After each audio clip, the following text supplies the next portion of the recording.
अस्सलाम वालेकुम, कैसे हैं आप सब लोग? ठीक ठाक होंगे, खुश होंगे, मज़े में होंगे।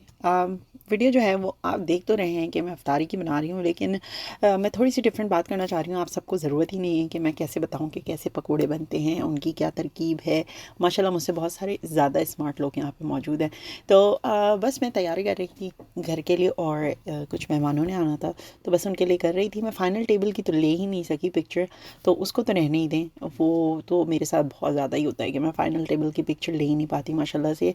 अकेली मैं करने वाली हूँ, तो फिर उसकी वजह से बच्चे बस माशाल्लाह से हेल्प आउट ज़रूर करा देते हैं, क्लीनिंग में, दस्तरखान लगाने में, समेटने में, सब कुछ करवा देते हैं वो। लेकिन ज़ाहिर सी बात है, किचन के तो सारे काम मैंने खुद अकेले करने होते हैं, चाहे एक गेस्ट आए चाहे 14 गेस्ट आए, तो इससे फ़र्क नहीं पड़ता बहरहाल। इसलिए मैं हमेशा ही भूल जाती हूँ, और लास्ट मिनट पे माशाल्लाह जब सब लोग जमा होते हैं और टेबल लग रही होती है, उस वक्त मुझे इतना अच्छा बिल्कुल ही नहीं लगता कि मैं फ़ोन उठाऊँ और पिक्चर्स वगैरह बनाना शुरू कर दूँ। तो मेरा आप सबसे जो बात करनी थी, मैं असल में 2-3 दिन पहले जो है वो बस ऐसे ही मेरी नज़र पड़ी कि एक पोस्ट के ऊपर कि बहुत सारी जगह पर ऐसा होता है कि हम कॉम्प्लीमेंट दे रहे होते हैं लोगों को, या फिर लोग हमें कॉम्प्लीमेंट कर रहे होते हैं, लेकिन वो असल में जो होती है वो हमारी बेइज्जती होती है, और हमको बहुत बुरा लगता है उन चीज़ों से। मैं इंक्लूडिंग एवरीवन बात करूँगी कि हम लोग बाज़ दफ़ा बहुत छोटे से कॉम्प्लीमेंट होता है ना, जैसे मेकअप में तो आप बहुत अच्छी लग रही हैं, तो मतलब उस टाइम तो बस बंदा मुस्कुरा देता है, क्या करता है, लेकिन बाद में जब सोचता है तो यही होता है, क्या मतलब मेकअप के बगैर मैं अच्छी नहीं हूँ।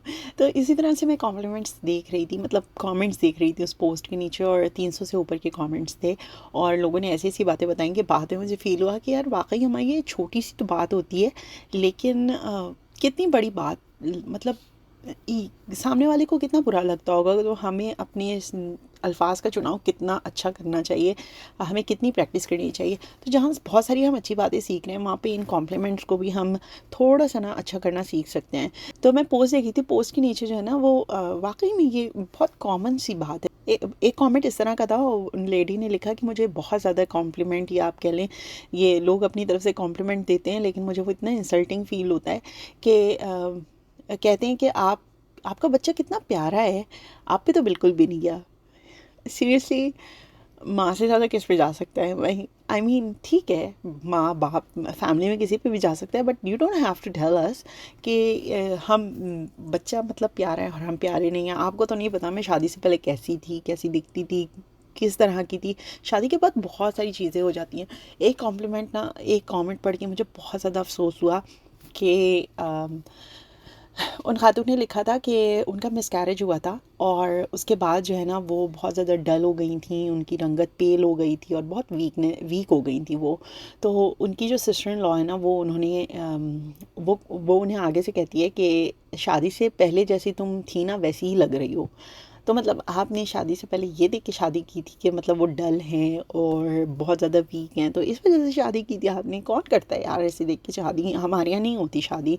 हमारे यहाँ कहाँ देखी जाती है एजुकेशन, ये वो। हमारे यहाँ तो गोरा रंग ही देखा जाता है शादियों में। ज़्यादातर की बात कर रही हूँ मैं। तो this is very insulting, I mean right.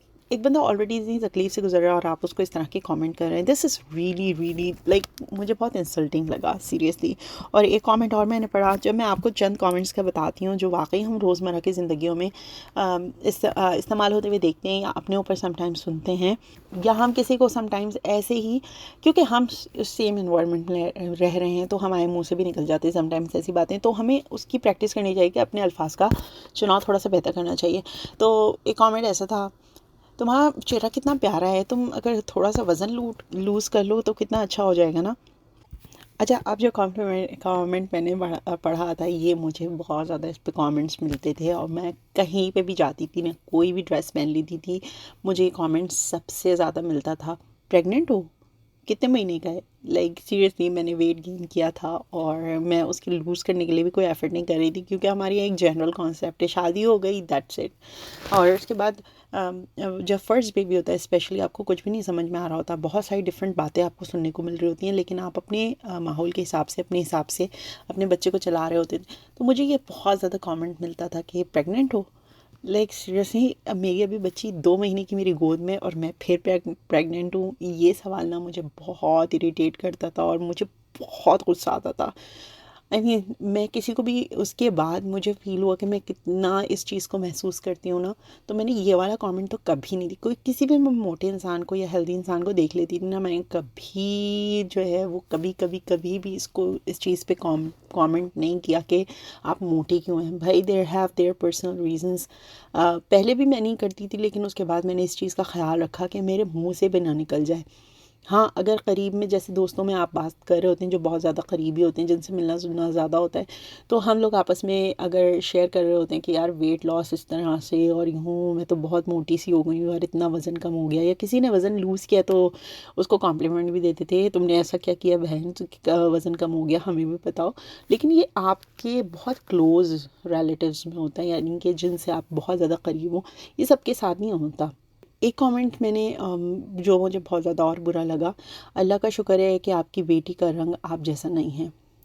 ये क्यों आपने इस तरह के क्यों कमेंट करते हैं? क्या मतलब सीरियसली अगर हम लोग इस चीज़ को नॉर्मलाइज नहीं करेंगे ना, आप वो माएँ मैंने देखा है जिनकी बच्चियों का रंग थोड़ा सा दबा हुआ होता है, वो लोग बहुत एफ़र्ट करने लगती हैं फिर अब किसी भी तरह से जो है ना उनकी बच्चियों का रंग बेहतर हो जाए। मैंने अपनी फैमिली में देखा है लोगों को इस चीज़ के लिए पागल होते हुए। ये एक बहुत ज़्यादा कॉमन इशू है कि बच्ची अगर या तो बहुत ज़्यादा प्यारी सी है, गोरी सी है, चिट्टी सी है, तो आपको लोग आके कहेंगे भाई ये किस पे चली गई, तुम पर तो नहीं लग रही, ये किस पे चली गई है।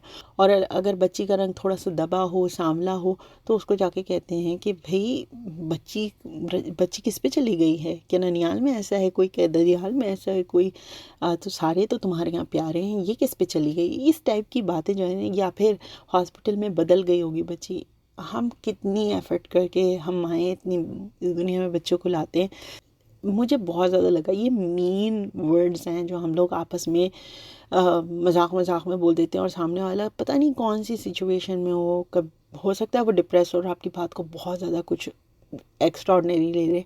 हाँ, अगर आपके घर वाले और आप लोग आपस में इस तरह का मज़ाक करते हो तो ना तो ठीक लगता है, लेकिन अगर आप बाहर किसी को ये बोलेंगे ना तो आपको नहीं पता बाहर वाले की सिचुएशन उस वक़्त क्या है।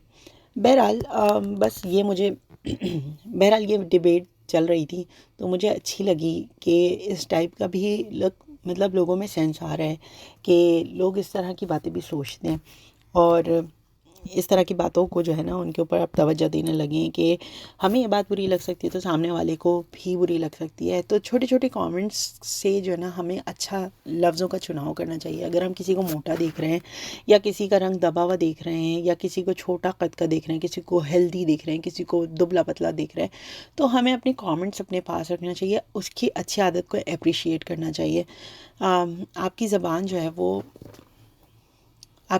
है वो आपका तारुफ़ होती है। जब इंसान ज़बान खोलता है तो उसका तारुफ़ खुद ही हो जाता है। तो बहरहाल बस इसी बात पे रैप अप करूँगी, क्योंकि इफ्तारी वगैरह को मैं आपको क्या दिखाऊँ कि मैंने क्या बनाया, क्या पकाया, क्या नहीं किया।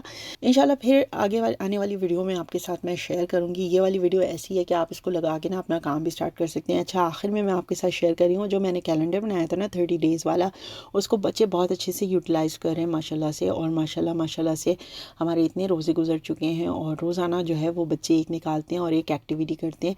आप लास्ट में देखें कि उनका किस तरह से वो लोग किस तरह से इस चीज़ को यूटिलाइज करते हैं। You ready to open this envelope?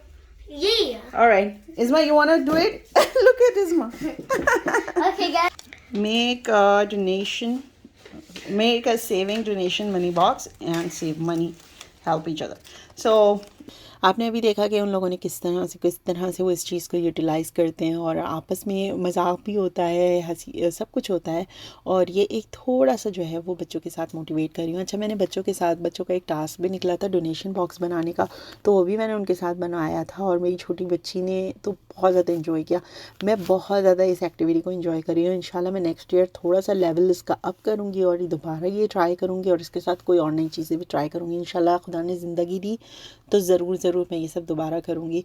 अभी मैं वीडियो को यहीं पे ख़त्म करती हूँ। आप सब अपना बहुत ख्याल रखिएगा, और जैसे मैंने आपसे पहले ही कहा है कि ज़बान जो है वो हमारा तारुफ़ होती है। हमारी पूरी कोशिश होगी जहाँ पे हम इतनी इबादतें कर रहे हैं ना, वो अपनी ज़बान की भी हिफाजत करें, अपने अल्फाज की भी हिफाजत करें।